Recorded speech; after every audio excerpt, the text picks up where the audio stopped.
Yeah. And then there's another. Okay.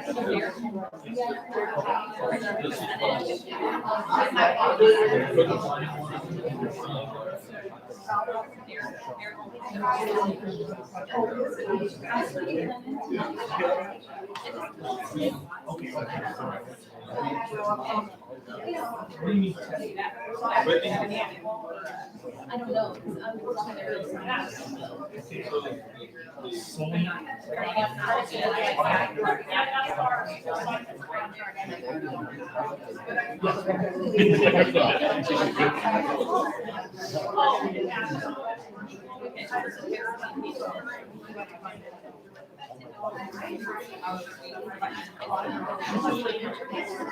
I'm like,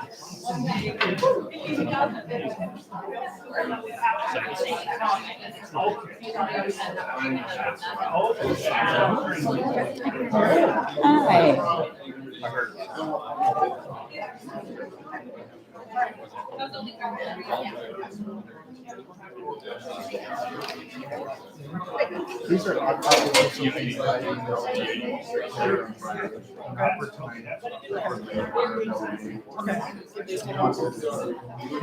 Oh, okay.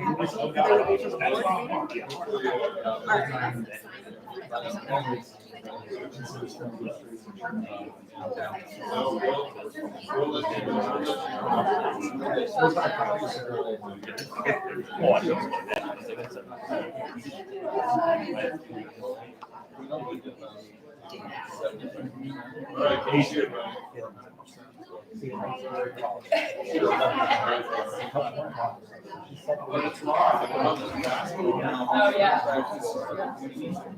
Good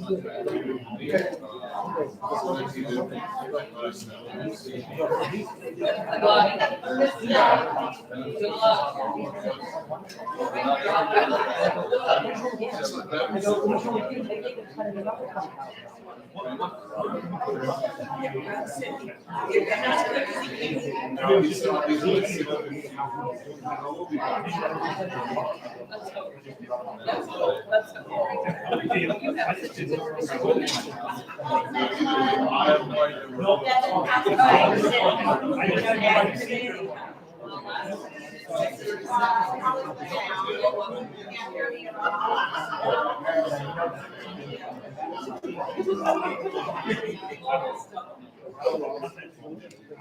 Welcome, everyone.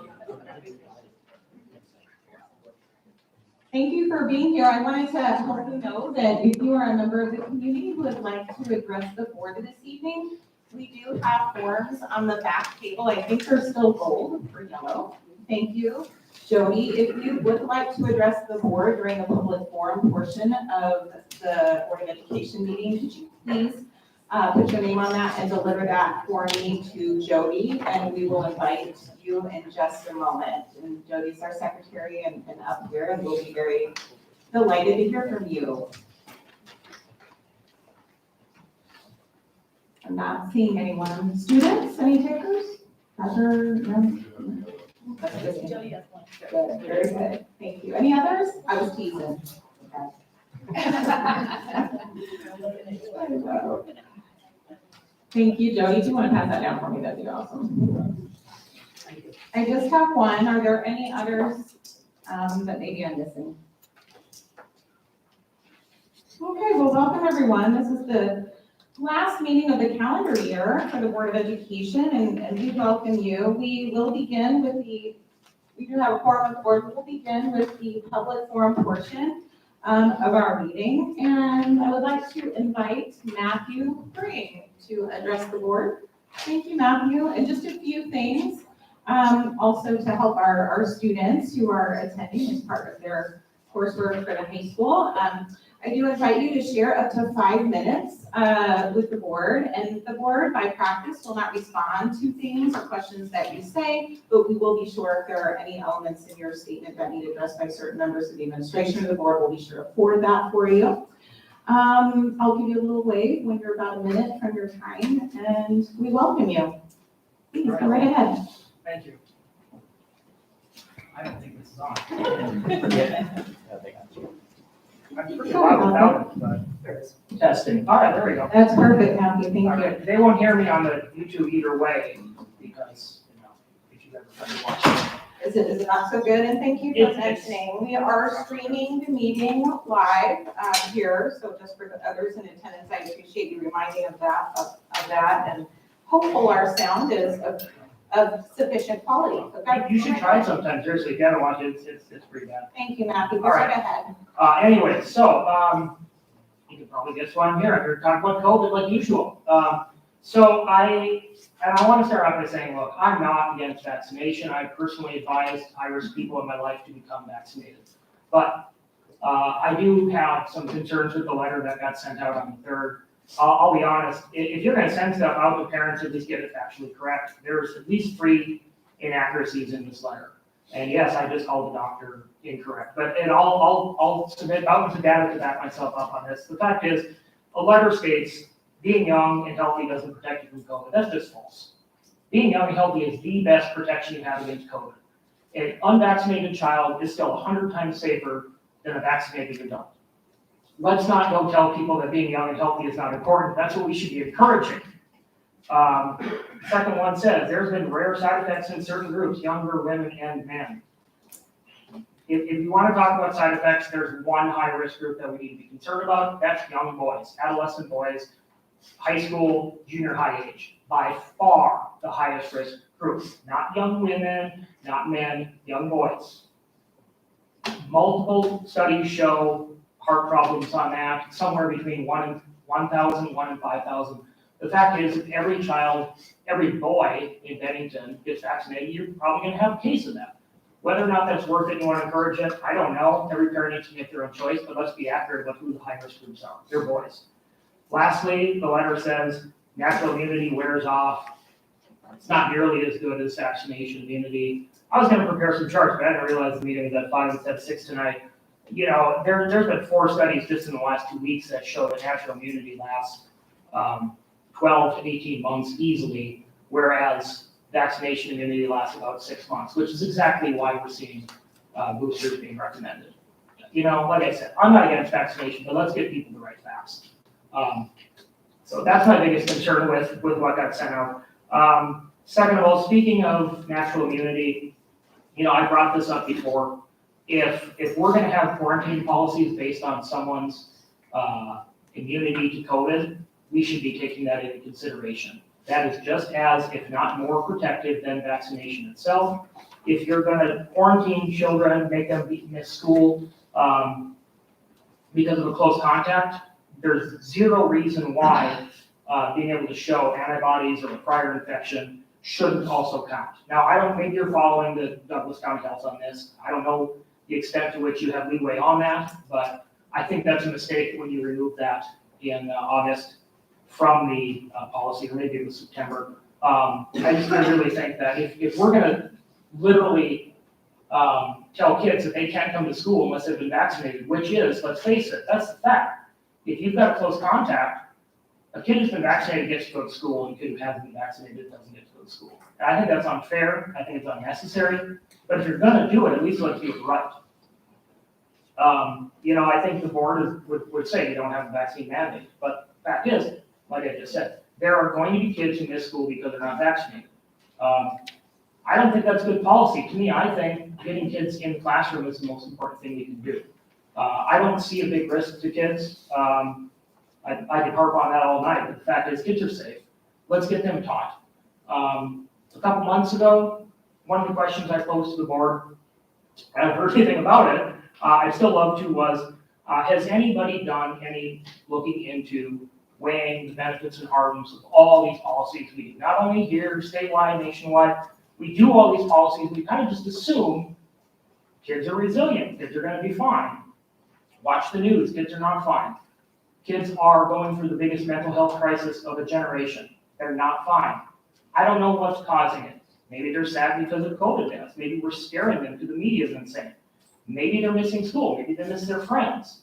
As I talked to you before, I played you a video of a bunch of kids I talked to. Every single one of them said, I miss seeing my kids' face or my friends' faces. We're doing this to them. I can't tell you what. I wish we'd look into it. If we're going to have these policies, let's take a look at what affects kids. What doesn't affect kids?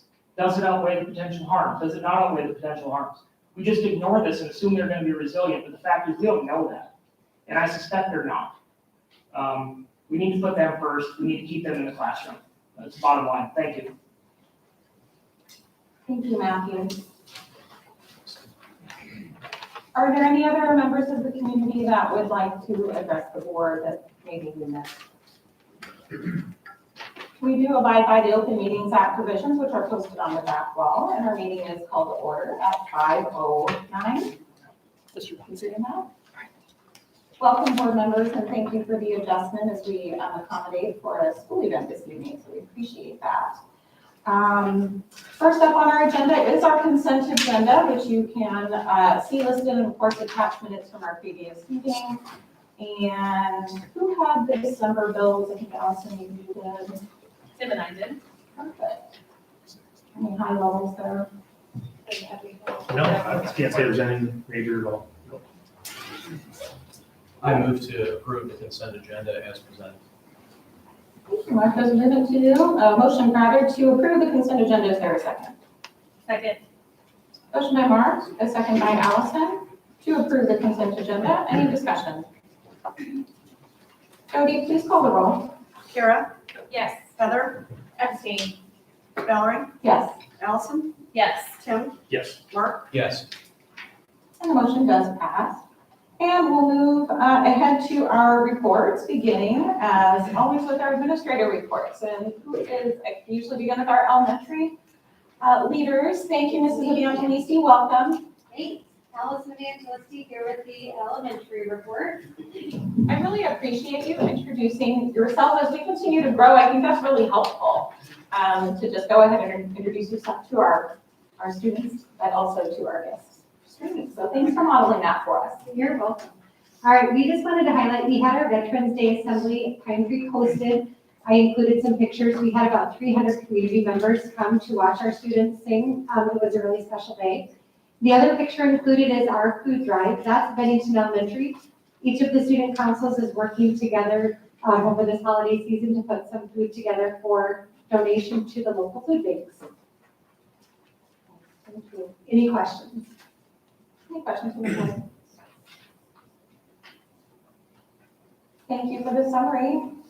We're sharing our middle school report. Welcome, Mr. Hoppus. Good evening. My name is Sean Hoppus. I'm the middle school principal. Just to highlight a couple of things, last week we had our math and reading map testing. So we are looking at that data right now to see the growth that students have made since fall, and we use that information to adjust our math and reading intervention groups for second semester. So we're hard at that. And then just a little middle school number 2 core planning update. Very briefly, we've been able to work on some mission and vision statements with Dr. Hoagie, and really trying to make sure we're getting out in front of ordering furniture and all kinds of supplies, as some of those things, the lead time on that stuff is quite a way, it's just different. So they're telling us with furniture, we got to get stuff ordered probably by February to make sure we get everything by August. So any questions? Thank you. Thank you, Mr. Hoppus. So just by way of reminder, first time we've had 2 buildings open in a school calendar, so we really appreciate all you all are doing to prep on that. All right, Greg Lamberty filling in for Dr. Blumenkamp. Mr. Kessel is at a convention right now, so Dr. B's got all the activities. I get the board meeting. I'm the big winner tonight. So. First picture there is a picture of the undefeated state football championship team. I know we have a couple members here in the crowd tonight watching get their civics requirement done. And then Dr. Blumenkamp submitted the winter sports numbers. So we rolled right into winter sports and numbers are there. Wrestling, that number does include girls wrestling. So as a reminder, girls wrestling is its own sport this year. There are 5 or 6 female trailblazers part of that group. So they have their own schedule, their own competitions. Unified bowling, that's Mr. Wood didn't cut any kids. So he tries his best. You know, the theme of unified bowling is inclusion. So he does his best to make sure every kid gets a chance to compete and work with our athletes to be successful in that. And then the last piece is just our semester finals are right around the corner. So a week from today, we'll do the odd schedule, periods 1, 3, 5, and 7. And then Tuesday is periods 2, 4, 6, and 8. And anybody that doesn't get those finals taken is welcome to come see us over the winter break and get their grades taken care of. Thank you. Thank you, Mr. Leonard. Any questions from the board? Big congratulations to all the students and good luck on finals. You guys are gonna rock. Student services. Whitney, thank you, Director of Student Services. So I just shared some numbers with you guys this month. Special ed, I share a lot of times the numbers within the district and what it looks like, but we also have 22 students that contract out to other schools, and they are still our Bennington students. So just wanted to give you a little update of where all they go to. Our ELL numbers, just showing again that comparison from last year. So we've added 20 new students this year, and it keeps on growing, that program. And the HAL numbers is what I wanted to highlight specifically tonight, is that from last year to this year, almost all of our buildings have increased or stayed right about the same with our HAL percentages. And I think that says a lot to our district staff when it comes to all the teachers and the fact that we went through a pandemic and we still have a very high HAL number. It was not affected. Any questions? Thank you, Mrs. Fagan. Dr. Hoagie. Dean Hoagie, Assistant Superintendent for CIA, that's Curriculum Instruction and Assessment. I want to highlight for you the Nscas scores that have come out from the state now. These are delayed due to a number of things at the state level, but they are now, have been publicly released, and I'm sure you've seen some things in the World Herald. Overall, as a district, we are well above the state averages. What you see in this table is the percentage of our students who are proficient. There are 3 levels on the state test. Students who are developing their skills, who would be considered not quite meeting the state standards at the time of the test. Students on target, meeting those, and then some students who exceed those, which they have labeled college and career ready, but that is under consideration for change as an appropriate title, because students who are on target with standards as well are very ready for college as well. So the state is looking at those. But what you have in front of you are the percentage of students who were proficient on the standards last spring.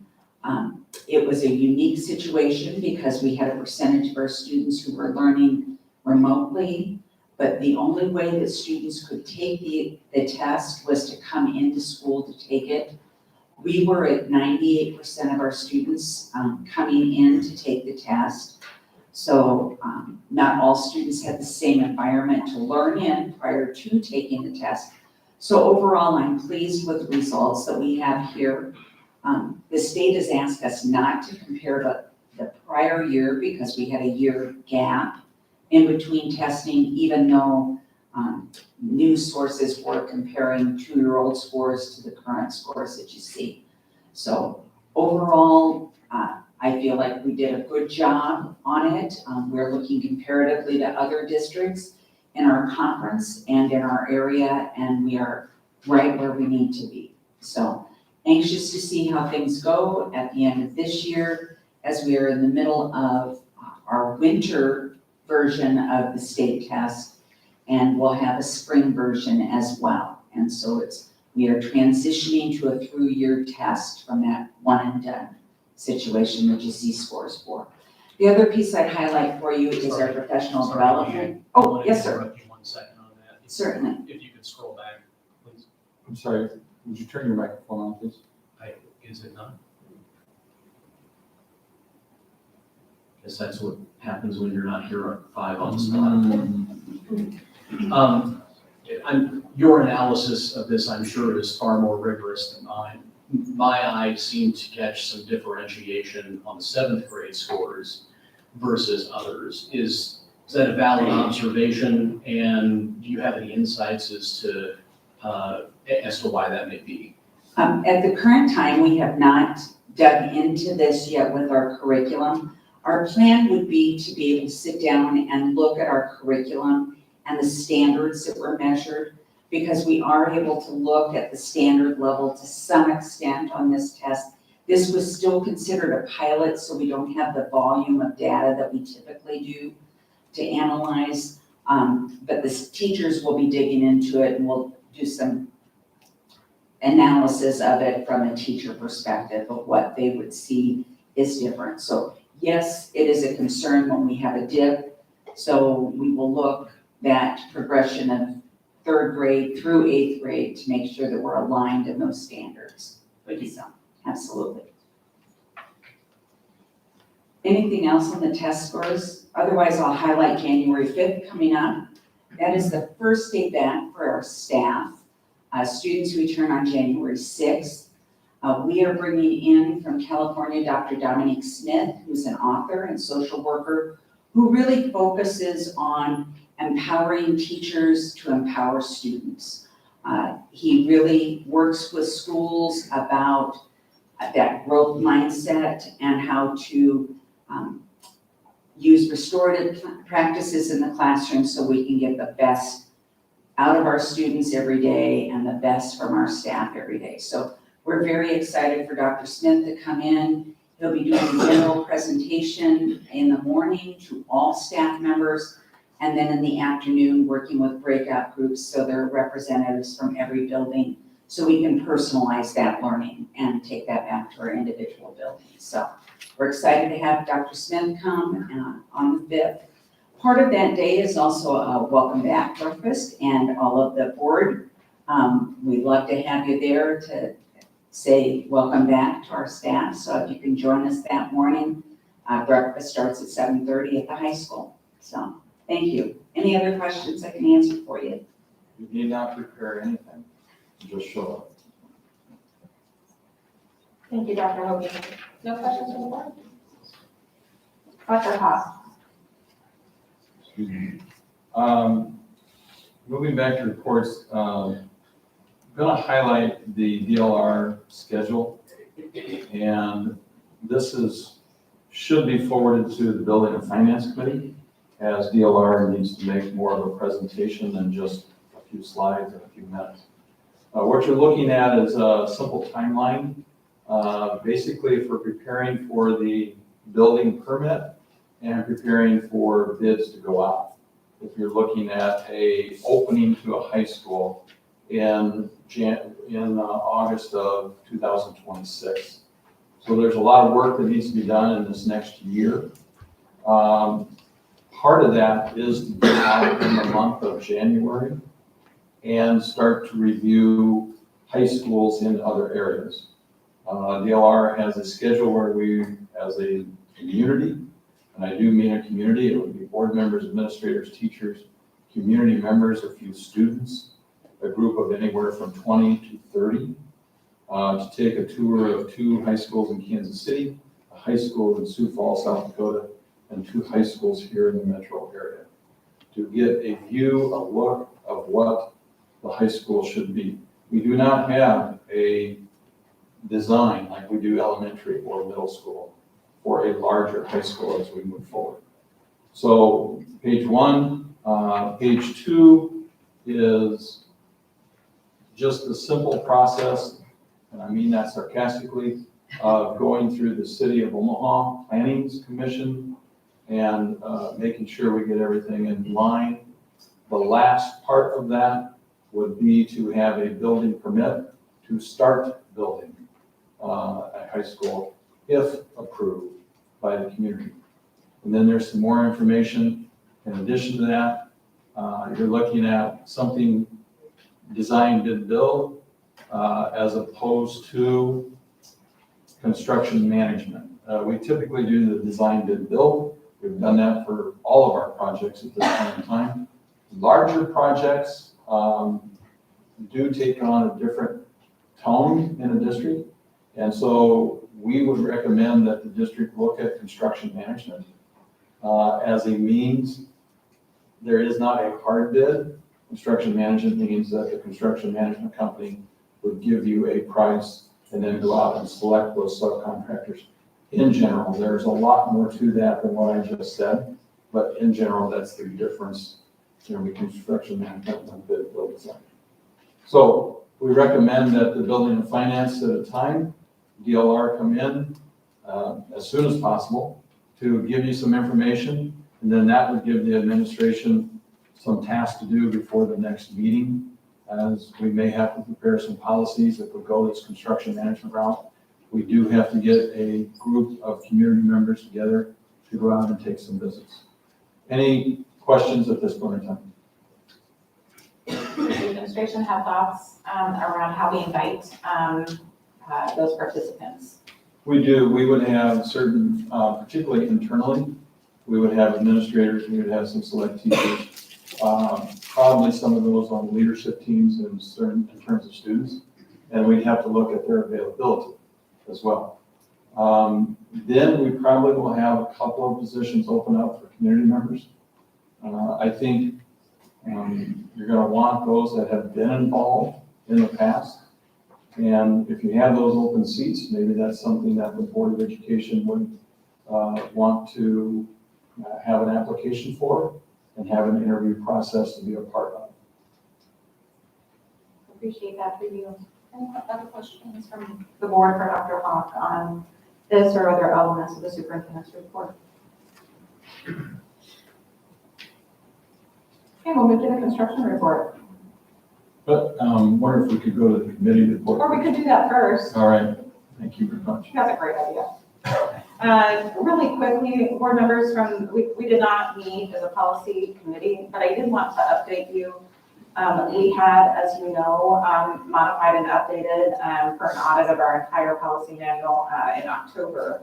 There were unfortunately some big technical difficulties at the NASB, the Nebraska Association of School Boards. So our consultant has not yet been able to cross the finish line in swapping out our newest version. So if you need one, please ask myself or Dr. Hawk, and we'll get there. We may have to just manually do that policy, which is a lot, but I did want to update you about that.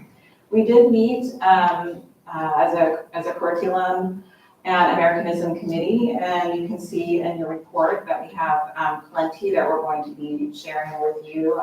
Thank you again to Dr. Hoagie for so diligently recording our conversation. There are a lot of proposals that the committee is bringing before the board this evening to the tune of $2.2+ million, which is primarily around staffing our middle school and our elementary school next fall, as you will see, although not exclusively. There are certainly some interesting additions to the curriculum across the district at the high school. I appreciate the ingenuity and thinking behind, for example, the Unified PE course that they are hoping to add, and the entrepreneurship course. So I won't sidebar too much on the value of helping people to begin businesses, small and otherwise, but I appreciate that. Anything that you would add, Heather or Kara, who are also, of course, at that community meeting? I think you covered it. Great, it's good stuff. We did have building and finance, and just briefly, some of that will be covered in negotiations and personnel negotiations, executive session as well. Is there anything else that the committee would like to add? Now we can move to our construction update if there are no other questions from the board on this. Thank you, Mr. Redd. Good evening. Very briefly, I go through, projects are going very well. We are currently on track to meet the contract deadline for all of our projects at this point in time. As I've mentioned the last couple of months, we keep preparing for colder weather, and they're getting ready for it, and then at some point in time we will get. As a process, we're pouring floors, installing roofing at the middle school as well as the elementary. We've actually started painting some of the walls, stuff like that at the middle school. Elementary is just a little bit behind that in getting some of the interior walls framed up. High school stadium improvements, we've been working through a few things like that, having some changes to improve some of the existing facilities and pouring those. And then the road work, try to put a couple better pictures in there this month. Exciting road and dirt work. So, but other than that, we're going well. Any questions? We have looked at, previous middle school may not be a great example, but we're good. We are on time, as Mr. Berger said, and we're a good 4 to 5 months ahead of where we were. A good example of that is we opened a building in August in middle school number 1, if we will, prior to any names this evening. And we did not have decking or a roof, and we did not have a floor in the gym. At this point in time, we have all of those things at middle school number 2. This is one of my favorite photos. I do appreciate the detail on the brickwork, by the way. I like it. Thank you. This is elementary. I will pass that along. That was not me. Any questions from the board?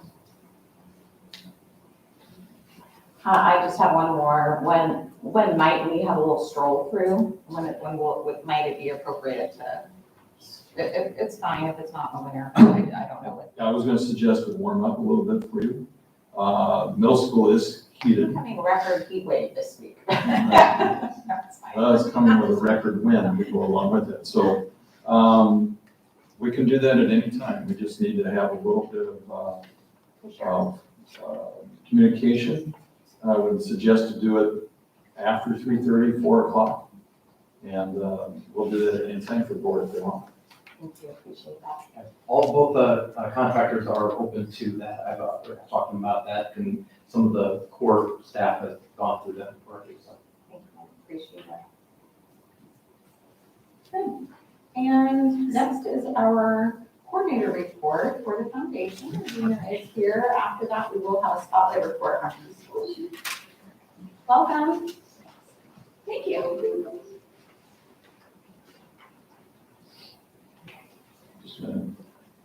I don't know where to stand. I'll go over here. Okay, hi, I'm Regina Meredith, and I'm the Executive Director of the Bennington Public Schools Foundation. And the foundation was put in place in 1992 to support the Bennington School District.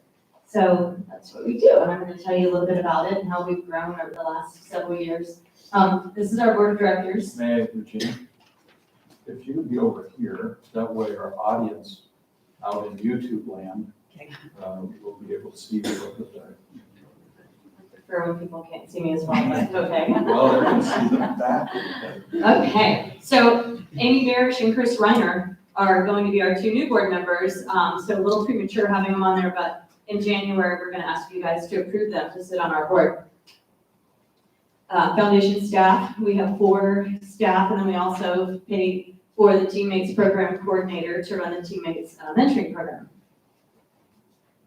Purpose, it's not exactly our mission statement, but great schools, the cornerstone of a community, and lay the foundation for better jobs, bigger dreams, and brighter futures. And the foundation provides funding over and above the district's budget to support educational programs and experiences in the district. A little bit about the growth of the foundation. In 2009, you can see we had 3 programs, and now we have 12. So we've grown a lot. We provide a lot of funding. Some of it's just pure funding. Some of it are programs that we run. 2009, we provided $6,500 in scholarships to graduating seniors. This last year, we provided almost $50,000. The foundation also just increased every merit scholarship by $500. So this next year, or this spring, we'll be providing quite a bit more, probably about $25,000 more, just in those merit scholarships. Classroom grants in 2009, we provided $3,800 in classroom grants to teachers in the district, and this past year we provided $25,000. We usually provide actually more than 25,000. I think it was just a hard year for everybody. But we've started doing classroom grants twice a year, spring and fall. So we hope that catches on and allows us to put more money in the classrooms with their teachers. They have a lot of great ideas. All-Star Kids program. So we run the All-Star Kids program. That's how we make the majority of our revenue. And you can see 2010, we had 121 students in the program. Now we have 382 enrolled. We had 184 in summer. It was a record year last summer for us. And last year our net income was $360,000. So in 2009, we had the awards banquet and educator and volunteer of the year. You can see now we've added quite a bit to that. One thing we added last year, we have of the year awards. Anybody can nominate anybody. That happens in the spring. Students can do it. Community members, teachers, and we added alumni of the year. And so that was neat. We're excited about that to recognize our alumni. Our Gala Fundraiser. So we do a fundraiser every year. We did it in August, and it was yesterday's prom, and it was a whole lot of fun. We raised $74,000. It was our best year so far, and $7,600 of that was raised for our teammates mentoring program, which is exciting. This year we are going back to the spring because a lot of people felt like August is a very busy time, especially right before school starts. So we're going to do an event March 25th, 2022, and then we're going to keep our event in the spring. We're doing the dueling piano show. It's going to be a ton of fun, and we hope everybody will make it out there. This past spring, our of the year awards were support staff Shelley Christensen, volunteer of the year Tracy Bankin, new educator of the year Emily Weisenkamp, distinguished educator of the year was Chris Melvin, and our alumni of the year were two Al Wayberg and Tim Clark. Talked about scholarships. Another thing new about scholarships this year is that the foundation's going to take over the scholarship program, where it used to be Reiner, our guidance counselor at the high school, has been running it for years. It's grown because it's all the local organizations, and I think Ryan's job has grown as well with all of the students that have, been added growing at the high school. So we decided it was time, and then the foundation's this year we're taking that over. We hope to grow the program, and we're excited about this. Just a couple examples of classroom grants that we did this year. Code and Go Mouse was for kindergartners and first graders. We bought these for every elementary library, and it teaches kindergartners to code, because why not? Start kindergarten coding, right? And then digitized band music. So we paid for the app for the band students to have flip folders, and that means they keep all their music on their phones, and it's much more convenient. The foundation also provides money through one-time funding. Some things we provided this past year were hotspots for remote learners, incentives for teachers, district-wide bleep kits, swivel cameras, and scholastic books for summer school attendance rewards. And then playground equipment. That is, several years ago, we provided $10,000 to every elementary for playground equipment, and Heritage just used theirs, so that's why that's on it. If anybody's wondering, who got playground equipment, right? So something the foundation's working on now, planned giving and donor development. So we just want people to know we're a nonprofit. We've been around a long time. We've been fiscally responsible. And we have a legacy society, 1925. That was the first graduating class in Bennington. And we want the community to know, we want to get the word out that people can put us in their will, leave a planned gift to the foundation to support students and teachers for a long time to come. So that's something we're working on. And we have our annual fund, which is just giving annually to the foundation. And we also have an endowed scholarship fund. So we have one endowed scholarship, the Fund Scholarship, and that's where you donate an amount of money, and then the income supports a scholarship every year, so that money stays there and doesn't go away. We fund that scholarship for many years to come for students. The last thing that we're doing, and we're excited about, is we're partnering with Alumni Nations. It's a business out of Minnesota, and they specialize in K through 12 alumni engagement. And they will find alumni and they will have a webpage, we'll personalize it for our alumni. And it's gonna be a way to hopefully get our Bennington alumni to go to one place. They can update their information on the website, they can find classmates on the website, and, you know, they can market what they do on the website. We'll do congratulations and things like that. And it's a way for us to communicate, the district to communicate with our alumni and hopefully build and engage our alumni and have more opportunity for things for them to do, to come into the schools and volunteer, and also hopefully they will give back to Bennington. And that's all I have. Thank you, Regina. Thank you. Any questions from the board for Regina concerning the Bennington Public Schools Foundation? Thank you for that update. Thank you. Spotlight report on our early care education in Bennington Public Schools.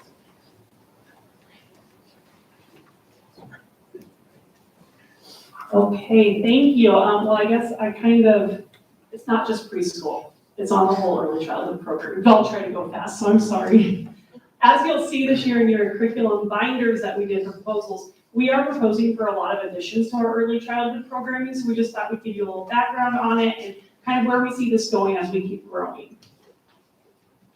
So to start, just the why behind early childhood, and I've shared some of these stats in the past, but 90% of the brain is developed by age 5, so that's why this is so important. If we can get our kids during those first 5 years of life to really teach them, work on those developmental skills, those pre-academic skills, and get them ready for kindergarten. There's also just lifelong benefits to early childhood education.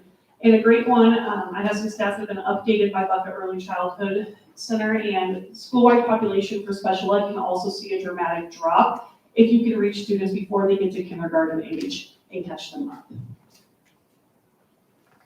Our current staffing for our early childhood programming, we have 2 programs. So the Birth to 3 programming we work with, we have a speech language pathologist that really kind of runs the whole thing for our district right now. And then we use a service coordinator from the ESU 3, and then we contract out with an OT and PT. They do a lot of the services for us as well, because as you'll see in a minute, our numbers are really high. So our one employee can't really get out to everybody independently right now. 3 to 5 year old programming for the most part is our preschool, but we also do a lot of itinerant services because our preschool numbers keep growing, or at least that population, and we can't serve them all in our 2 preschool classrooms. So therefore we do itinerant services. We have 2 preschool teachers, a speech language pathologist that co-teaches with them and does a lot of small groups and one-on-one work throughout the day. And then again, we use an occupational therapist and physical therapist to come in and consult. So Birth to 3, the babies of Bennington. I say that because I'm on the superintendent work group with Buffett Early Childhood, and their whole goal is to make Nebraska the best place to be a baby. And I say, well, let's make Bennington an even better place to be a baby, and I think it is. Our program purpose is to serve families, and I think this is kind of hard for a lot of people on the outside to understand. We're in education to serve students, but in Birth to 3, we have to serve the families. So we go in, we coach them, we model practices for them. I'm educated in special ed, but I had a child that received these services, and I had no idea what I was doing once I saw someone come in and really show me the language to use, how to modify activities to make it so that they can actually progress. So it's a pretty great thing to watch. And I got to go out and see this little sweetie Mackenzie, and she was doing wonderfully, learning different words and prepositions and all sorts of things at the young age of 2. The program process, so they refer through the state of Nebraska. There's a site you have to go to, then it goes to the ESU, and then it comes to us. There's a 45-day timeline to complete quite a bit. And this is the biggest difference between Birth to 3 and then preschool and school age. Is we have a ton of meetings. We do intake meetings, we do interviews with the family, evaluations. The process takes about 18 hours just to refer one kid. And then we also do about twice as many meetings for Birth to 3 because the law requires you have a meeting every 6 months versus once a year to review their plans and update it. You'll also see in our proposals, but also just on our contracts for our speech language pathologists for this age group, they have an extended contract because we have to serve year round for every single kid. They don't get summers off or breaks, so we do our same services throughout the summer. This table, the reason I'm comparing this is it's a pretty transient population in Birth to 3 because every kid that receives foster care placements in Bennington and they're in that age group, we have to legally serve, even if they don't have any skill deficits. Any doctor referral, we have to serve as well. Even if, so say they had a traumatic birth and they had no long-term effects from it, we still have to serve them if they had any kind of medical referral from a doctor. And parents usually take you up on it because they learn a lot of great things from our staff. So as you'll see, we had 64 referrals last year, which is quite a bit, especially when you think about it being 18 hours of referral. We have one SLP, and we have to have a Bennington staff member out there for all of those meetings. And then I just kind of compared it to other staffs in our PRTs, what we call it, so the area and the ESU that meet together to kind of see how that staffing looks and why we are proposing for an additional staff member. And then 3 to 5 year olds, what I was supposed to actually present on. Our preschool programming for the most part. So our preschool, as many know, it's a 4-day program. It's half days, so AM and PM classes. We try to keep it 3 and 4 year olds split up because they are quite different developmentally at that age. We have that peer model framework, which is what all the research shows we need, and also to get IDA funding for our preschools, we have to have that peer model. So it's 50% peers, 50% special ed. You'll see we have a lower number of special ed because we have kids that move in quite a bit throughout the year, and we want to make sure we have spots for those special ed students so it matches that peer model and we can keep our funding. We do itinerant services too. We have 17 students right now. They either come in maybe over the lunch break or after school or before school or on Fridays to get services from our staff. This schedule is not very friendly to the eyes whatsoever, so I apologize. But this is kind of the schedule. We have the 2 classrooms. Our speech pathologist alternates between the 2 classrooms each day, and that's Monday through Thursday, so it's a pretty packed schedule. Fridays, we do screenings. So any family that refers for special ed screening for a kid that's 3 to 5 years old comes in. We usually have that 2 Fridays a month. We plan PLC, train. We have to go to PRT meetings legally about every other month or so, those itinerant services, and then we administer GOLD, which is 36 checkpoints that we have to collect data on for every single kid in the Birth to 5 program and upload evidence for it to the state 3 times a year. And Mrs. Fagan, if I could just invite you to help us with the different abbreviations on the slide. ECSC, PCP, I all just stuff all and over. SLPs. Yes, SLP is speech language pathologist. ECSC, that's the preschool teacher, so early childhood special education teacher. And then PRT is planning region team for our birth to 3. I'm sorry, guys. No apologies. Thank you so much. My role, I just keep going.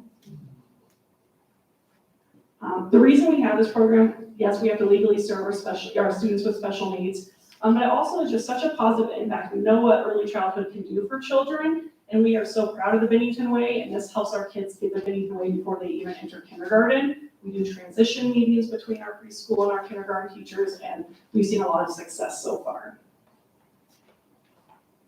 And the why to expanding this program, current numbers right now show that we would have 40 kids that would qualify for the preschool next year just on the special ed side. We cannot serve that many right now. We can serve about 24 special ed students. So we would be able to start with 36 next year if we had an extra teacher, dropping those itinerant services, which just allows them to have plan time to be able to go to trainings and things like that on those Fridays. Peer models, I've had already stopped the wait list. We have over 60 applicants for next year as a peer, and if we add a classroom, we can only take 36 of them. So we will be screening them in January.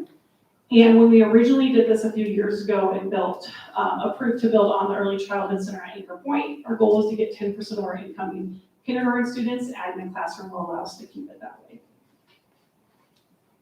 And this is the last piece. So this is just kind of the future planning as I see it. If we stayed at 10% by the time we filled out at 14,000 students, we would just need 3 early childhood centers. That's going to definitely be a choice as we grow. Elkhorn's about that size. I think right now they have 4 centers and are looking to do another. So it's really just whatever our philosophy is as we grow into this. I think that obviously this new elementary we have doesn't have a preschool, but I think the next one we do, we're going to want to build one on to have it ready for when we do grow into that. And then that just kind of gives you a timeline of when we would add if we stayed at that 10% threshold. This is just a comparison, but I've kind of talked about it. Birth to 3, we serve families. Preschool, school age, we serve specifically that student.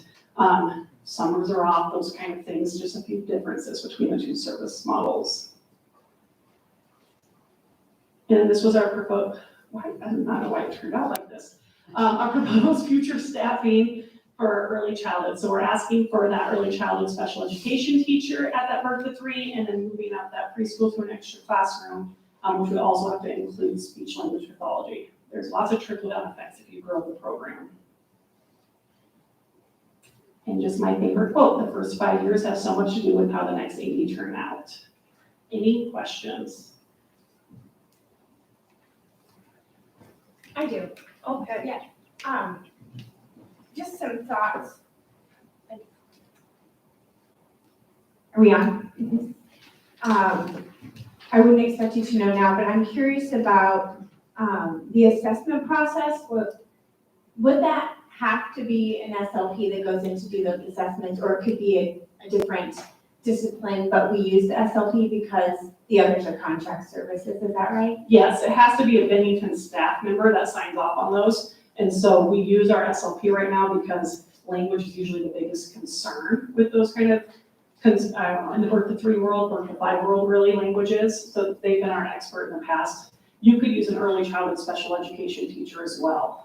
Okay, and then has there been any discussion about looking at contracted services versus hiring in-house? Yes, and we do contract out for like OT and PT. We contract out for speech for our private schools kids that we have to serve as well. It is significantly more costly. I would say, we were talking earlier, 75%, but I think it's even more in the special ed world for those contracted services. This $80 an hour, you're in a speech path, and that's not what our costs are with benefits even close. Right. Typically, you get anywhere from 65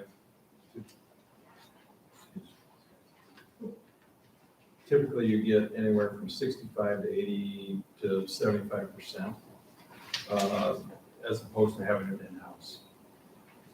So we have looked at it, we haven't used them, because we haven't gotten to that full-time person to get that done.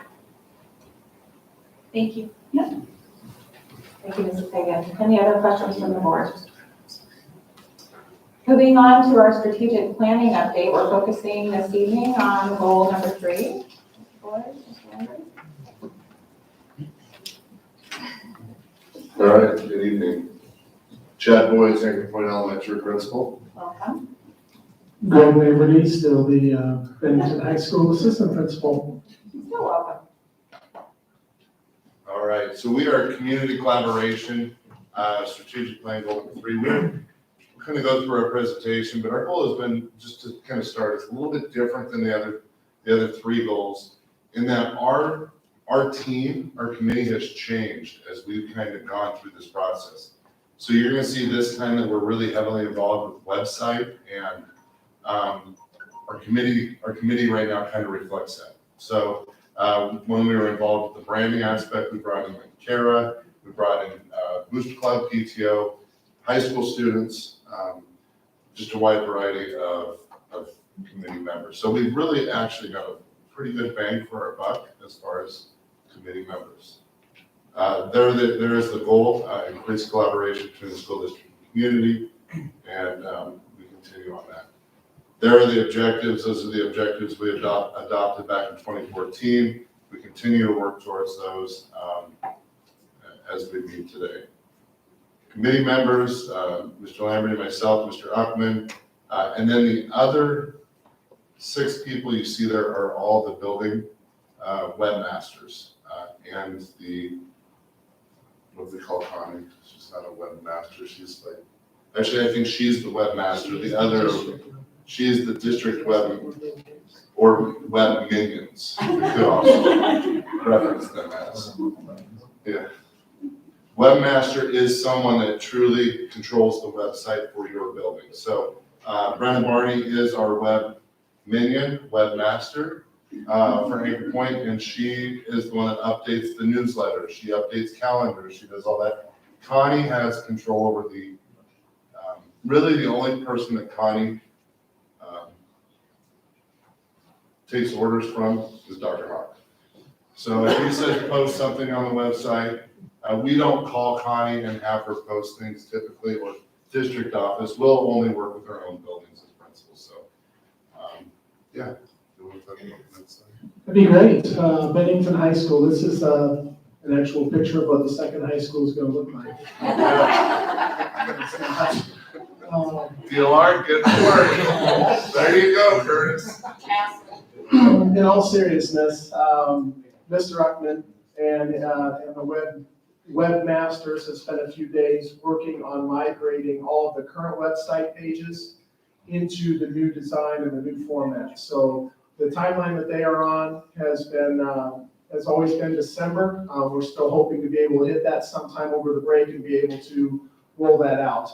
It is not active, it is still under construction, but as you can see, the new tabs are at the bottom. And it is on their end, the web design end, it is a tiered system. So they only have so many slots. So what you see at the top is you see the tier 1 items, and then you would see tier 2 items, and they've tried to build it again, building specific. As we've grown, we have just found that consistency continues to be a challenge, and it's something that we pride ourselves in. No matter which building you're in, your kid is going to receive the same education. Within that, those buildings do have different events, they do have different needs, they do have different kids that are featured, programs that are featured on a weekly, monthly basis. They want to be able to have the freedom to do that, display that, promote that, tell those stories. And then the other piece is the new website is being built to complement the app, which was rolled out at the beginning of the year, and then also the school messenger system that we've used as a primary mode of communication. Yeah, so all three of them will be used or coming from the same company. So they'll all speak really well and communicate really well amongst each other. All right, Bennington App. We also feel like we also feel like we've really kind of slow played the rollout of the app this last 4 or 5 months, because when we were transitioning a website, a lot of our stuff on our app was connected to that website, and it didn't play well together. And that was one of the reasons why we really pushed for going with this company that also helped build our app and also is our main form of district communication with our school messages. So they all should play really well together, and you'll probably see after we get the website up and running for a couple months, you'll probably see us next step push that app back out again and really get people back into using that app for everything, whether it's for activity calendar or the menu for what's for lunch today. They'll be able to go to that app. This was supposed to be Mr. Uckman's slide, so I'm not really sure what this is telling us, but actually, as I look at the top, it is our app. Our app downloads, currently we had 227 between May 29th and November 30th, and that was without even pushing it out. So you can kind of see that there were 7,800 active users on it. So we have people out there that are kind of wanting to use this form of communication that we've kind of put together. One of our other goals was the branding of the district. A year ago, we partnered with a local vendor, or a vendor that we've used quite frequently at the high school, and came up with these 4 different logos, which are used to promote all of our schools, not just the high school, but the middle school and the 5 elementaries. So when you look at them, the far left and the far right, and even the second one to the right, we are able to adjust those and edit those to reflect each school as needed. Obviously, the branded B is a reflection to, it's meant and it was selected in that manner to be able to continue to keep our district unified as we grow. No matter what the name of the school, that B will associate Bennington Public Schools with all the kids and the community members. The only other piece that I would add about that, the branding piece, is the trademarking. So it continues to be a piece that we've kind of spun our wheels on. 2 options are available. There's a federal trademark, which is $350 per image, and then there is a state trademark, which is $100 per image. And that's something that we would like to get completed by the end of this school year. The recommendation from our legal counsel, as well as the people that I've talked to is the state trademarking fee would be the route to go. Unfortunately, we're not really a national brand, but the local and those pieces in there. The reason for that, A, is kind of to protect ourselves, and then B, also what our legal counsel calls the common law. The longer these images are out there and they're being used by private vendors or by community members to sell clothing and whatnot, then the longer that's okay, and they actually would have the freedom to say, hey, we've been using this for so long and nobody's said a word to us, and they would be exempt from us being able to claim any royalties or any partnership from a legal standpoint. Cease and desist would have no means on our end to them. They would be able to continue to move forward with that. So while it is a bit selfish, I do feel like it would be the best next step for us in terms of that branding piece. A quick question on the logos. Appreciate them. I'm a big fan. I think it's just a matter of time before it's a national household name personally, but curious about the communication plan around the logos to all of our various great booster clubs and others who do new season who will want to. Has that started in terms of their availability or how that is going to be rolled out? Yeah, the PTOs and the booster clubs, so we've had those conversations at that level. These things are stored in a virtual locker. Mr. Boyes and myself have the passwords to those virtual lockers, so we've been sworn to secrecy over blood for those. And it's funny you say national brand. I was actually at a shockingly youth basketball tournament this past weekend, and I had something on that said Badgers. It didn't say Bennington, it just said Badgers, and the guy thought I was a Wisconsin basketball coach. So took that as a compliment, but I did take the time to correct him and say, sorry, well, we're from Bennington, and we're not out here recruiting. So. I did think it was neat too, though, if you watch the state championship football game, the B was everywhere. And I think that was really, part of me pumped the chest out and was like, yes, proud of that, because I think that a lot of people did a lot of conversing over that letter. And I know it's just a B, but we really wanted to, when we went that route, was can't really do the Badger because we don't know if our next school down the road is going to be a Badger. So we really wanted to focus on the B because the B could be red, blue, purple, silver, whatever, and it could be something that we really put out there and push forward. Yeah, anyway. All right. And our next steps: finalize the website, complete the trademarking of the logos, educate the public on the district app, and then continue to connect with the community using social media. So, and I think naturally too, one of the next steps is that I've talked to Dr. Hawk, Dr. Hobie, Kara is that new communications person. I think will also be someone that will be probably pretty active in our committee moving forward, just because of their role in what they do every day. So, anyway, any questions? A few things. Well, first of all, this is really great. The stamp or the seal or the round, I'm not sure what we're calling it. Is that going to be, so that the castle picture had Bennington High School, so that will be universal, Bennington Elementary School, Pine Creek Elementary School, you can put in whatever. We have those made for all of our different schools, so. Fonts will be the same, it's just the name that's going to be different? Yeah. Okay. And then, I love that the B has squares in the middle, and this might be a theme for someday, who knows, but I think in a lot of ways Bennington can be outside of the box, and there's that there. And I think also that we also still play in the margins, and I think that's there. And I think there's a lot of stories and creativity that can come out of that B, so thank you for that. And then the last thing's a question. There's what I would call some strays out there on social media, people that have set up previous Bennington sites over the years and decades. And is that a part of the strategic plan to try and corral those strays, remove those Facebook pages, et cetera?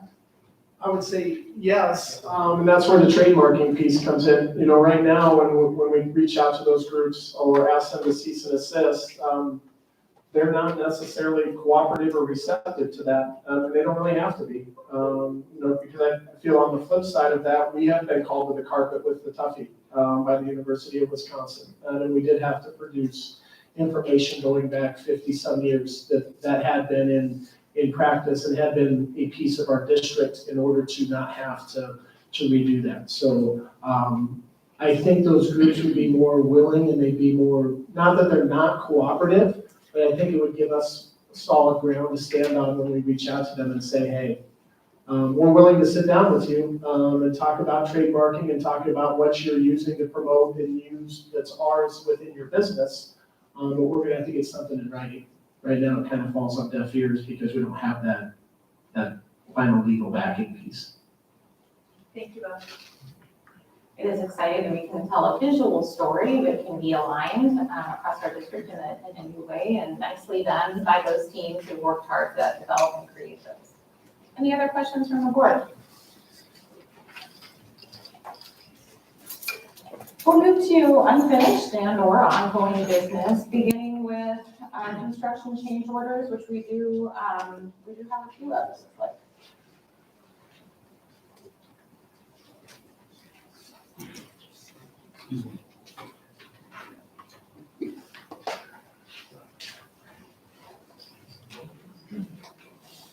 Excuse me, we do have several. As you can see, middle school has 4. Road project has 1, and the high school stadium expansion has again several. We have a motion prepared for the board.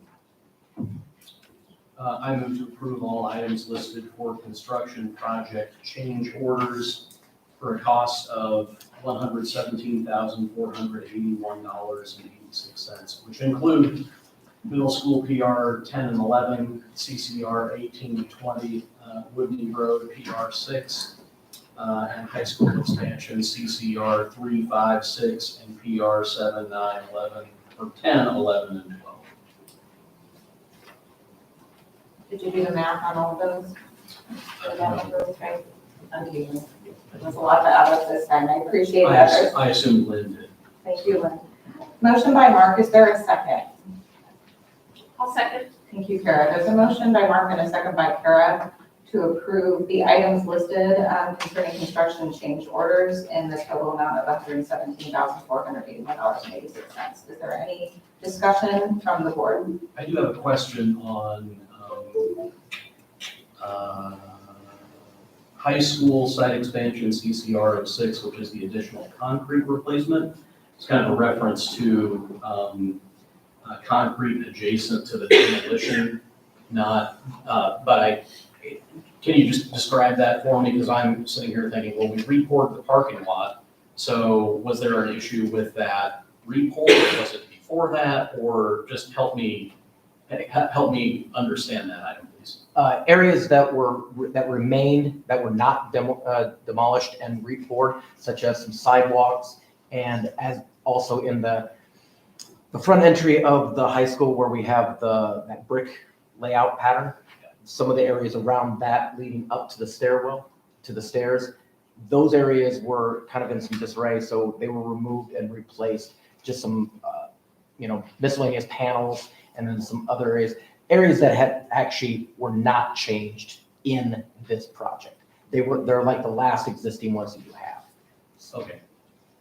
So I guess ultimately my question is, was it rework or was this kind of an expansion of scope to cover those areas that? A scope expansion, these were areas that were deemed to be able to stay, that didn't need to be replaced at this point in time in this project to keep the cost down. Okay. And then as we got in there, you looked at it and said, these should probably be replaced. So it was an expansion. I got you. Okay, thank you. That helps. Yeah. Any other discussion from the board? Can you explain what PR 12 is, the press box casework? What is that about? Yes, that's additional casework that was not included in the general fund. So this would be countertops, casework behind for storage, some other areas that would belong in that press box. Okay, thank you. you. Any other questions or discussion from the board on the listed change orders? Jody, please call the roll. Kara? Yes. Heather? Yes. Valerie? Yes. Allison? Yes. Tim? Yes. Mark? Yes. And the motion to approve the change orders has passed as presented. Next on our agenda is just a recap of our board and administrator workshop. Really appreciate administrators for your participation and for all of the data and information that you brought to the board. I know that those report outs kind of go above and beyond even these monthly pieces, and obviously a lot that we need to dive deeply about. So we had great conversation. Beginning with the curriculum proposals, and as you can see in your agenda, board members, we kind of dove right in around that. I always appreciate the grassroots effort and a great deal of expertise you all bring to that portfolio that you bring to the committee every year for us to consider in terms of options. So that was a big part of our conversation, just listening to things that were top of mind on behalf of the administration among that portfolio of proposals. We of course did listen well to a lot of data from our engineer and representatives from DLR concerning future growth of our district, and we learned a few things that I think the board just didn't know and was not yet aware of. And as we've lived in a rapidly changing community, growing community, we appreciated that. Dr. Hoagie did bring a recap concerning multiculturalism and the intentionality of the administration about growing our continued capacity around teaching in that space and to support learners well. And I know that you had a subsequent meeting in the community and invited community members to participate about that. We did just quickly review opportunities for development for our board, and there is a survey out to the board currently as a follow-up to that to kind of weigh in on things that we as a board think are important for us to continue to grow our governance. What would you add, board members, that really was meaningful or important or just kind of stuck out to you in that great conversation that we had with our administrators? Gosh, how many years ago now? 2 weeks ago. An elegant recap. I do want to.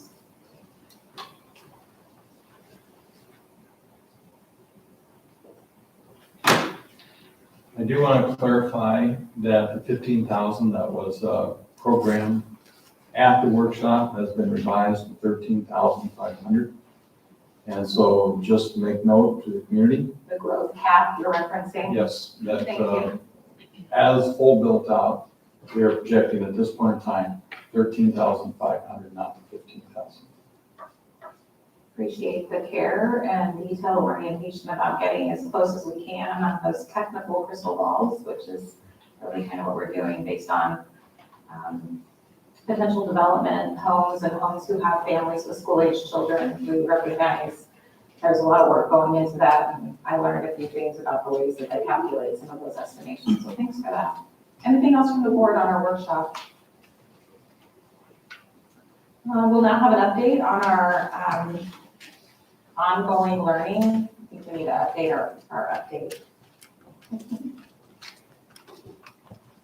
I'm going to highlight just the changes. We haven't had very many changes this month for you. And so sticking with school operations and health considerations. And so one of the issues we've been working with school operations is staffing. And we've kept you up to date on our need to continue to hire and fill positions. So bus drivers, we still continue to have 6 positions open. We had 7 in November, so an improvement there. 2 in nutrition services and 5 paraprofessional positions across our district are still open. Under substitute teachers, we have identified, and we're keeping track for you of the number of positions that go unfilled, jobs that go unfilled on a day. We have so many school days in each month, and November we just finished, there were 19 school days. We had 39 times that we had a teaching position not filled by a substitute teacher.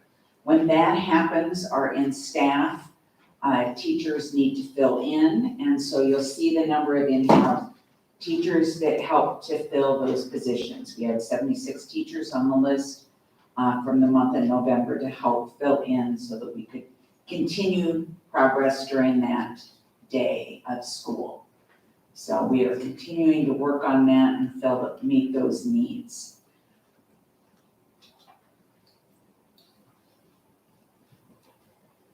Other highlights for you, we have hosted a vaccine clinic at the request of the Douglas County Health Department that was held on December 6th.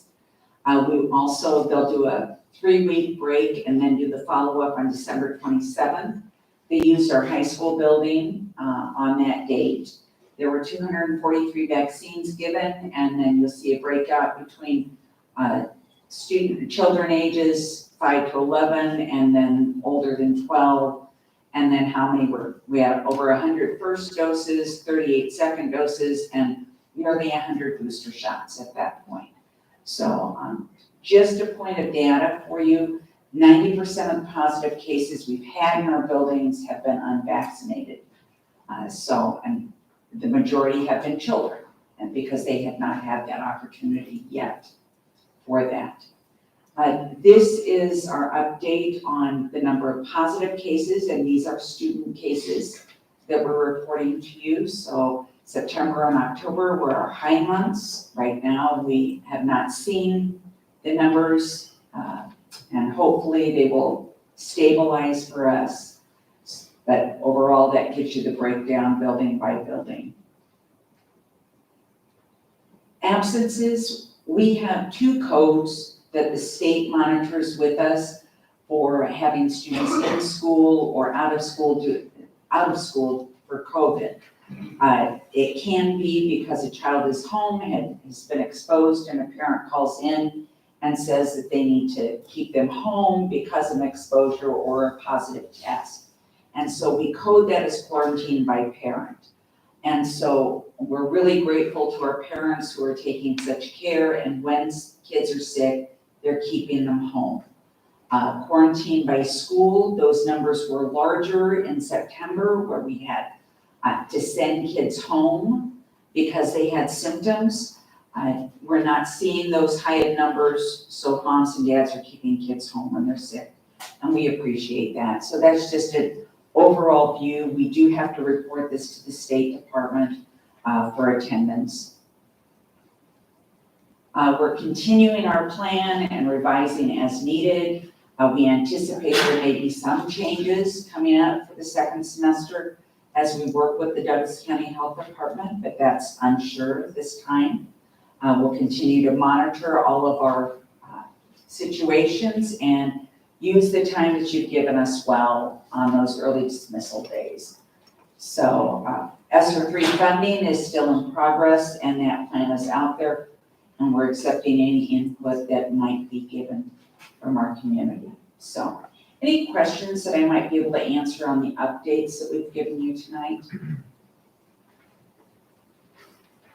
Just curious, Dr. Hoagie, on those vacancies, any new strategies to highlight? If not, that's fine, just curious. We were able to appeal as a district to the state of Nebraska because we can have substitute teachers who are hired only for our district. They're reserved only for Bennington. They are limited in the number of days that they're allowed to work for us. So we appealed for a waiver to that, and we're granted a waiver. So all of our local substitutes can now continue to fill in for us through the spring. So we're hopeful that that's going to help us. We were really nervous about losing those people who have worked a lot in the fall, not being able to continue in the spring. The other piece that always helps us is we can pick up additional local substitutes from college students who now have enough credit hours that they would be eligible for a local substitute. And we've had a number of our alums who came back last year to help us. College students who have some free times or days off in their schedule who are willing to come back and sub. So it's been great to see them, and they've been helping us. So we're hopeful that some of those things will occur for the spring. That's great experience for them too. We are able to confirm that, or to compensate them at the rates for subs. Yes, we are. Perfect. Appreciate that. Any other questions from the board? The final item on our, on this unfinished business agenda is the discussion of the multicultural education report, which I had mentioned. We discussed at our workshop, and I know, Dr. Hoagie, that you did convene an additional conversation around this with the community, with community members. We did. We invited back all 85 of our original committee members from a year ago. And we had 33 at our meeting 2 weeks ago on Monday. And we got a little bit of feedback. Overall, it was pretty positive of the work that's been done. And so the draft that I bring to you tonight is a cleaned up document from all of those input opportunities. Whether it was administrators or students or board members, we got some feedback from. And so overall, we have cleaned up this document and we are ready to have this taken back to our policy committee to make sure that this work is in line with the policies that we have in our district. And then in addition to that, we have to formally give you our report for the district. And we would plan to do that in January, where in addition to the document that you have right here, we would document how you will see this in our schools. And so what activities are happening in schools, what trainings we're doing with staff. And so all of those types of things would be attached to this report for you as well. So any questions I might be able to answer for you. Probably a major shift from the draft last month. We had cleaned up our definitions with all the input, but the last part with the bullets had been identified as coming from our school district as shall statements, that we would commit as a district to all of these different pieces. And in working with the different groups, it came out that they would much prefer the flexibility of guiding principles. And so you'll note that those bullets are now called guiding principles for multicultural education in our district. And so rather than locking us into only one way to do something, this opens the door for us to consider lots of different ways that we might be able to implement these large concepts. So. And I'll just add for the board, I appreciate the consistency and work over time that has gone into this. I have some great concerns about multiculturalism, diversity, and inclusion in our district, and by being able to sit on this task force, some of those have been alleviated. I think we have a ways to go, but just to let you all know, there has been representation from higher educators, district educators and administrators, parents, community members, and I think that really packs the punch. It is easy to not be involved if you are not invited to the table. So thank you for inviting people around the table that otherwise might not have been. Absolutely. And I just wanted to highlight in the draft, the focus on equity, which is highlighted in our policy about that. And that really is our goal. And we can be more on purpose about that to ensure equity of opportunity for all of our students. So appreciate that work and thank you, Mr. Tooth, for that note. Anything else from the board? All right, leaders, we will move to new business, a review of our wellness report for the school district. Yes, it is Dr. Hoagie's night, so we're going to let Dr. Hoagie go on. I am also the district coordinator for our EHA wellness program, but have a great team of building representatives who support and do this work. So this report is an update from what you have typically gotten from Dr. Mimic, who had served as the chair of this committee. He is still serving as a building representative, but has asked not to have to lead the district piece as we've grown and the work involved in that. So Overall, this is our 11th year as part of this wellness program.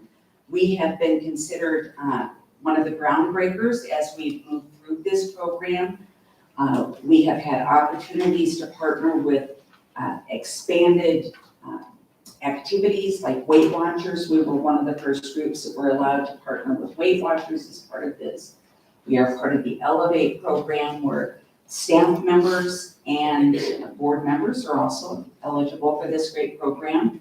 Can do a 3-part program and earn $175 doing it back into your pocket. First, you do a health assessment of your own personal health. Secondly, you get a chance to participate in the wonderful challenges that the state offers.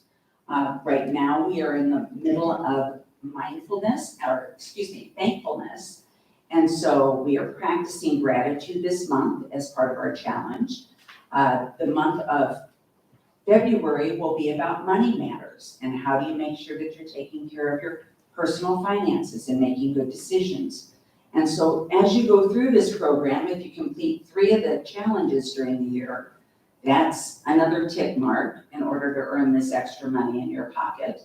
And then the final step is to take your personal health assessment to your physician and talk about it. So at your annual physical, take your packet with you, get a signature, and you just earned $175. So it's a great incentive, and every staff member that participates in that and completes the Elevate program, our district earns back dollars.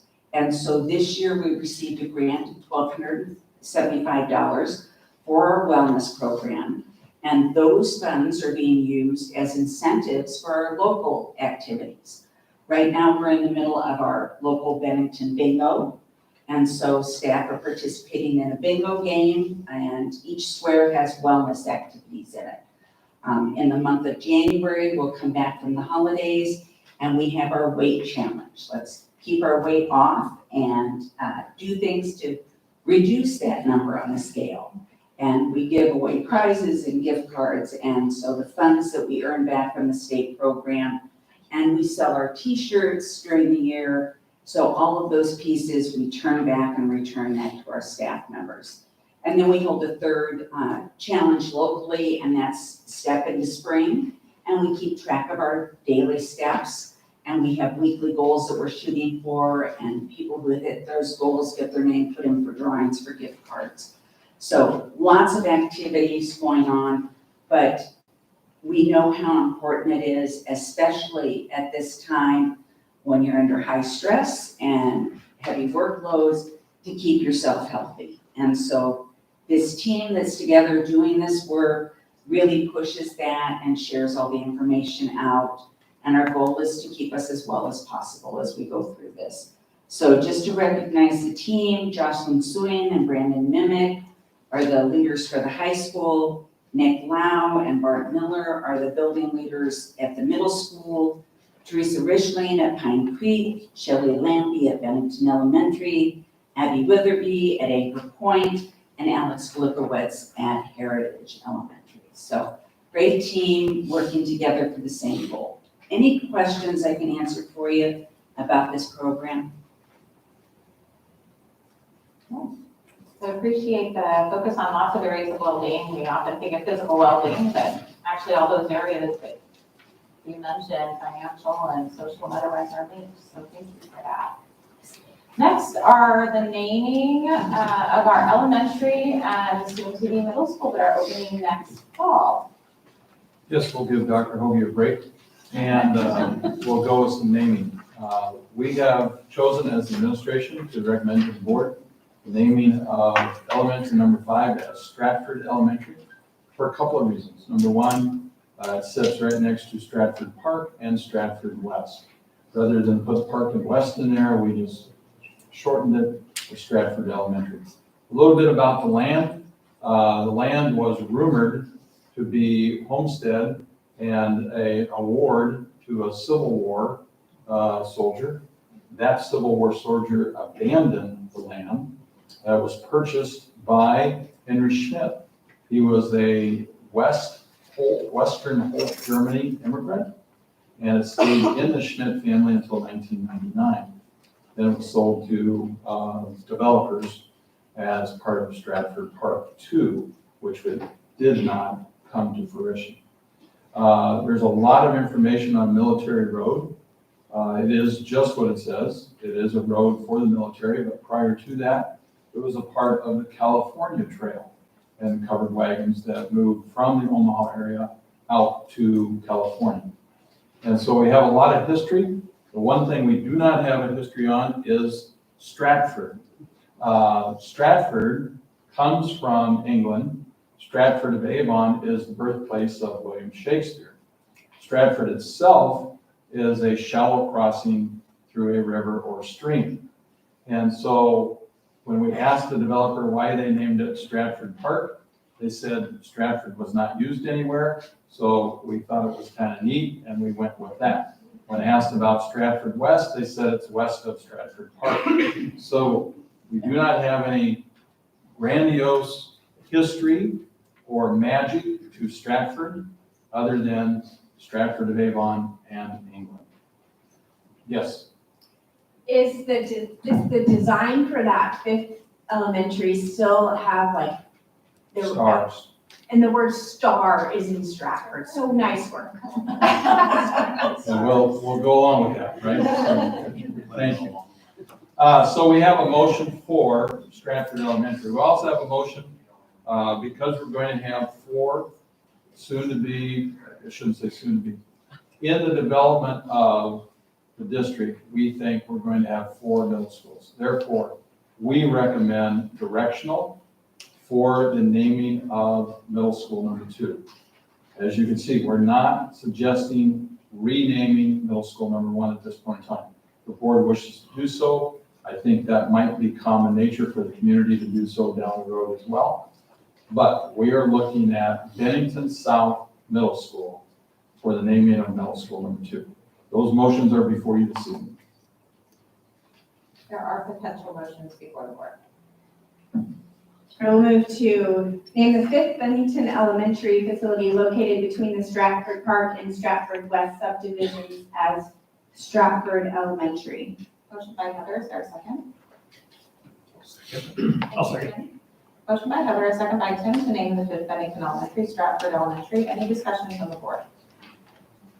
Jody, please call the roll. Valerie? Yes. Allison? Yes. Tim? Yes. Mark? Yes. Kara? Or Heather? Yes. And the motion does pass to name the new elementary Stratford Elementary. There is another potential motion before the board. I so moved to name the second Bennington Middle School facility located on the southwest corner of 168th and Military Road, Bennington South Middle School. A motion by Tim, is there a second? Second, Heather. Motion by Tim, a second by Heather to name the new middle school, Bennington South Middle School. Any discussion from the board? Jody, please call the roll. Mark? Yes. Heather? Yes. Valerie? Yes. Allison? Yes. Tim? Yes. And the motion does pass. Exciting. Thank you to the administration for your thoughtfulness about that. We're excited about those schools. We do have next before the board, potential action on the revised elementary and middle school attendance center boundaries, which we first discussed at the regular meeting last month in November. Yes, we are making a recommendation that the board take action on the elementary boundaries with the alternate. The alternate would divide Highland Hills subdivision, east and west, from 168th Street east would go to Pine Creek Elementary, 168th Street and west would go to Anchor Point Elementary. The boundaries are on the board as presented. Thank you. And there is a potential motion before the board on these attendance center boundaries. Did you want to establish Excuse me. middle school in the same? We do have it in one motion, my apologies. The middle school boundaries would basically take the attendance center from Anchor Point, now newly named Stratford Elementary, and Pine Creek Elementary, with the exception of Newport Vista, and place that in middle school or Bennington South Middle School. Bennington North or Bennington Middle School, whichever, Bennington Classic, whatever you want to name it there, would have Heritage Elementary Attendance Center as well as Bennington Elementary Attendance Center. So the motion is for boundaries to be accepted for both elementary and middle school as presented. I move to establish new elementary and middle school attendance center boundaries as presented. And the schedule will be going into effect for the 2022-23 school year. Thank you, Mark. Is there a second? I'll second. Thank you, Tim. There's a motion by Mark, a second by Tim, to establish the new elementary and middle school attendance center boundaries as the administration has presented. Is there any discussion from the board or additional questions concerning those boundaries? Yes, I just like to note it that we acknowledge and communicate with the patrons of this decision as soon as possible to prepare and ease the minds of those that are surprised by the shift. Thank you, Heather. Any other discussion from the board? Jody, please call the roll. Heather? Yes. Valerie? Yes. Allison? Yes. Tim? Yes. Mark? Yes. And the motion does carry. And next on our agenda is the lobbyist contract, a potential renewal of the lobbyist contract. And I believe the administration has a few points of interest to help us know about this for this year. Yes, we believe it's important to have a lobbyist contract. There is a compensation array, as you can see in the array as I bring it up. Bennington Public Schools is the lowest in that regard, and therefore it has been requested by the lobbyists to raise that, and therefore we have a motion before you, raise that to $25,000 from $20,000 this coming unicameral session, so it is a calendar year contract, and then the $27,000 for the biennium, which is 2 sessions, one a 90-day and the other a 60-day. Again, it will still be the lowest in terms of lobbyist contracting that are area schools. We have asked the lobbyists to report to the board in person for July through April. So barring any unforeseen circumstances, Ms. Plucker will be here. It is important to have a lobbyist, in our opinion. 40% of our funding comes from state aid. State aid is always a discussion in Lincoln every session.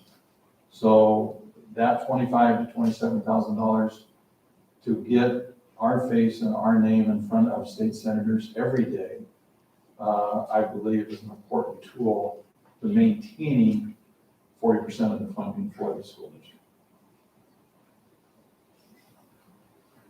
Thank you, Dr. Hawken. There is a potential motion before the board concerning this contract for lobbyist services. Before we go to the motion, I'd ask maybe the unusual step of, can you open the contract? My recollection in its read-through, I thought the term was 2 years. The contract has to be modified. The one that is attached for you is an old contract. There has to be a new contract submitted by the lobbyist. Thank you. So the one that is attached must be revised. Yes, thank you. Then I move to enter into a 3-year contract with Kelly Plucker LLC to secure the lobbying services of Ms. Julia Plucker for the 2022, 23, and 24 legislative sessions, but not as presented. Correct. And I'll second that. Motion by Mark, a second by myself. Any questions from the board concerning the lobbyist services contract? I have a couple questions. Does the lobbyist only represent our district, or do they represent multiple school districts? You do not. They serve us. I'm sorry. So the first answer is they only represent Bennington Public Schools. However, they also represent many other entities, like the state athletic association, like savings and loans within the district, the Omaha Police Union, things of that nature. So Ms. Plucker, along with Kelly and Plucker, represent multiple municipalities, organizations, people. And how long have they been serving? Over a decade. It was suggested to the school board when we went into one city, one school, and the learning community in 2006, 2007, that we secure the services of the locals. Is there any other questions or discussion from the board? Jody, please call the roll. Valerie? Yes. Allison? Yes. Tim? No. Mark? Yes.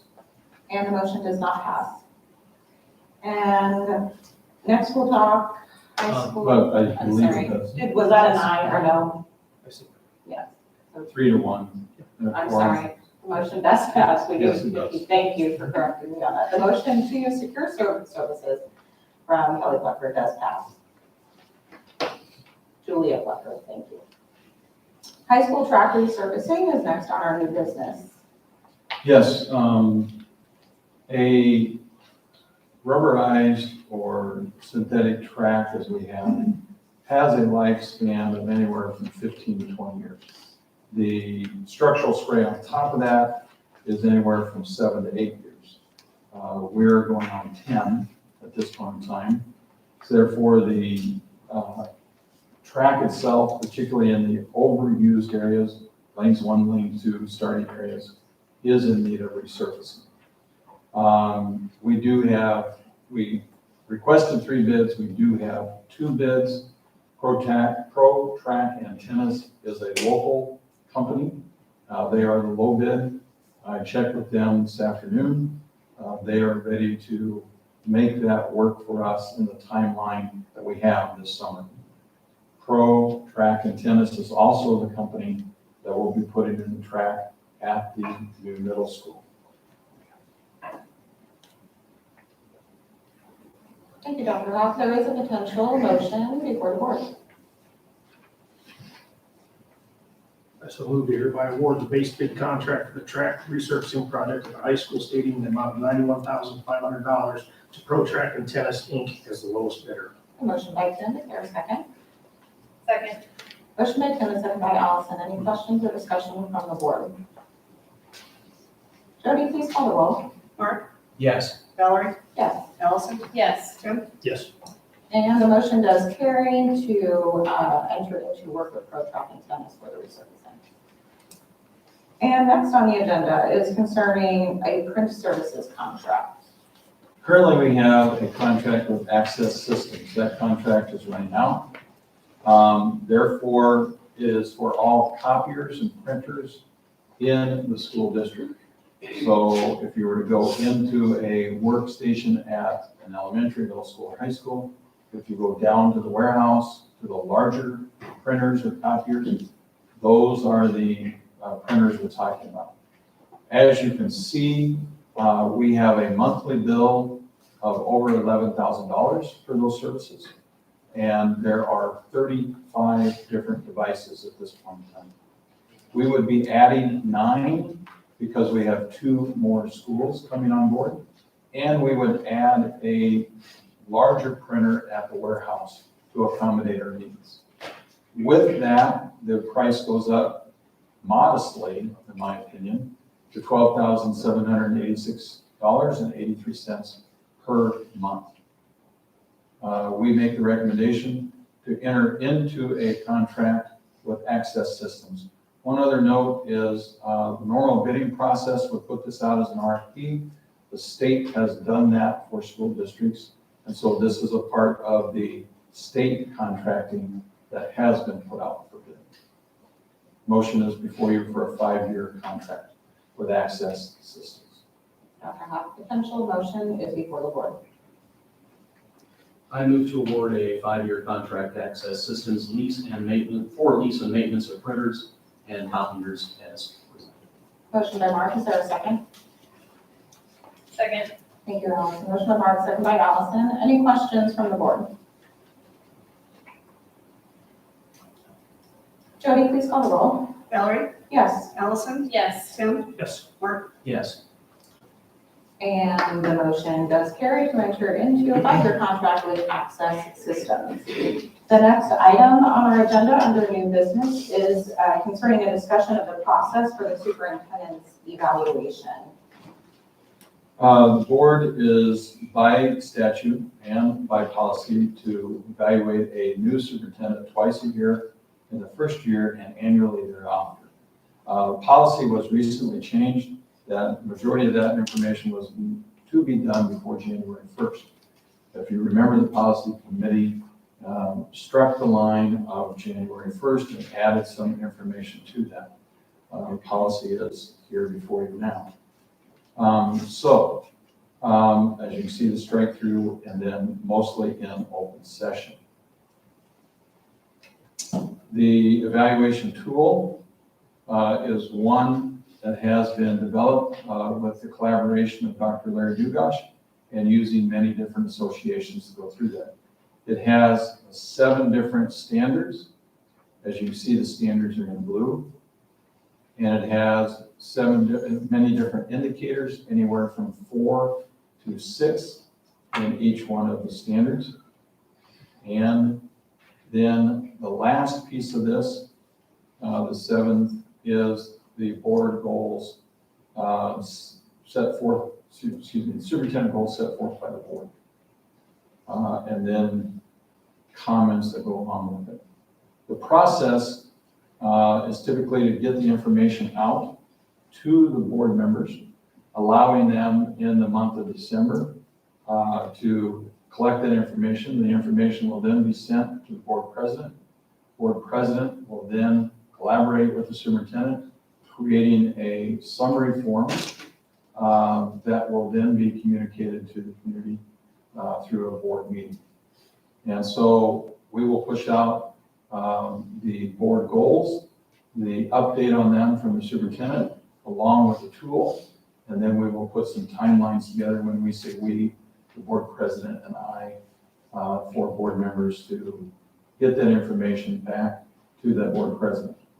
Board president then works with the superintendent to draft a document that can be reviewed by the board president and the superintendent, and then by the board itself. Are there any questions in terms of the tool? Any questions in terms of the timeline and the procedure going forward? And just a point of clarification, we would bring that summary from the evaluation to the January board meeting for discussion. And we would like, I'd like to see the board complete that eval prior, as Dr. Hoff mentioned, prior to the end of the year, and then of course, bringing that summary conversation to our next board meeting. And part of that could be a board evaluation tool as well, is that correct? Yes, I think also by policy, we need to conduct a board self-eval, which I'd like to do subsequent to the evaluation of the superintendent, as that's a key component of our work, to include that in our self-evaluation, to make sure we've completed that work and include that in our self-assessment. And so I see that conversation being in a February meeting. And as Dr. Hoff mentioned, the tool is attached for your review, but we will send that officially for the board's consideration and completion within the week. That's correct. Any questions or discussion from the board on the process or anything else pertaining to the superintendent's eval? Good, there is no action to be taken on that. Thank you, Dr. Hoff. We have some early graduation requests before the board as our next item on our agenda. By policy, early graduates must declare and make sure that they get their second semester of their junior year taken care of. For example, they do need government. Most of the time that is done in the senior year, and they do need 4 years of English. So they have to double up in the latter part of their junior year and the first part of their senior year. Therefore, the board approves by policy early graduation. We have 2 before you this evening. I move to approve the early graduation request of the 2 students as named in the notes. Second. Motion by myself and a second by Mark. Any questions or discussion from the board? Hearing none, Jody, please call the roll. Allison? Yes. Tim? Yes. Mark? Yes. Valerie? Yes, and we do give our congratulations to the students.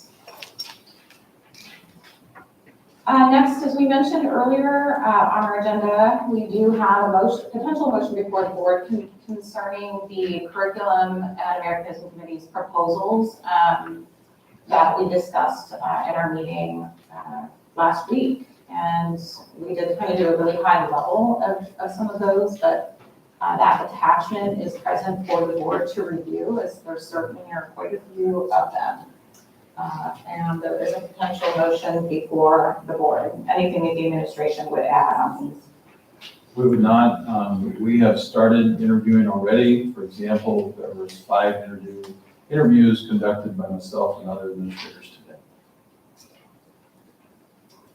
I move to accept the recommendations by the Curriculum and Americanism Committee and the administration for the 2022-23 curriculum and personnel modifications and additions as outlined on their December 7th, 2021 Curriculum and Americanism Committee report, and pending the approval of the 2022 and 23 budgets.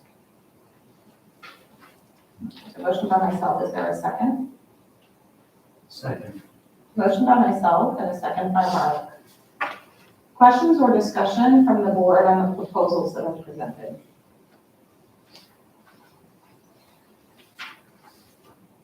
Jody, please call the roll. Allison? Yes. Tim? Yes. Mark? Yes. Valerie? Yes. And the motion does carry, once again, with the thanks on behalf of the board for all of the data and research that the administration and educators did to bring those proposals. We will have additional meetings of that committee to continue to consider the proposals that are given to us in that portfolio. Good, so we do, I think, have a couple of resignations before the board. And in your notes, you'll see 4. One came later this afternoon. So we do have 4 support staff for your approval this evening for resignations. I move to accept the resignations of Shannon Luter, Jesse Stewart, Michelle Knapp, and Pam Warner with thanks for their service to the district. Is there a second? Second. Motion by Mark, a second by Allison. Any discussion from the board? Jody, please call the roll. Valerie? Yes. Allison? Yes. Tim? Yes. Mark? Yes. And the motion does carry to accept those resignations. We have 3 certificated staff for you this evening.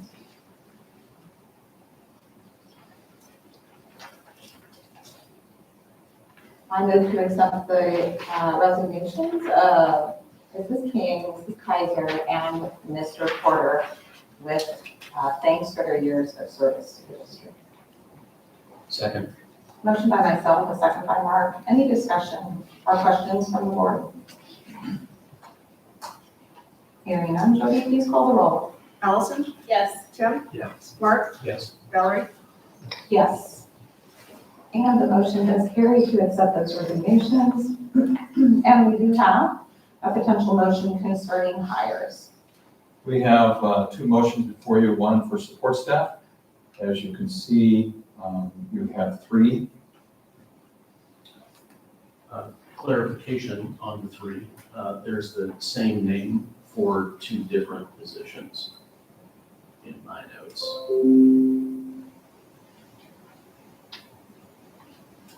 Please utilize the one that's Please, on the please board. don't use the notes.